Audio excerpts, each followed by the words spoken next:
In our deliberations, we often advocate the promotion of a rules-based order. From time to time, respect for the UN Charter is also invoked. But for all the talk, it is still a few nations who shape the agenda and seek to define the norms. This cannot go on indefinitely, nor will it go unchallenged. A fair, equitable, and democratic order will surely emerge once we all put our minds to it. And for a start, that means ensuring that rule makers do not subjugate rule takers. After all, rules will work only when they apply equally to all.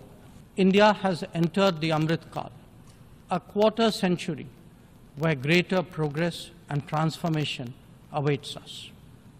We are confident that our talent and creativity, now so visibly unleashed, will power us forward. The world saw a glimpse of what is to come when our Chandrayaan-3 landed on the moon. Today, our message to the world is in digitally enabled governance and delivery, in the widening ambit of amenities and services, in rapidly growing infrastructure, and in our energetic startup culture.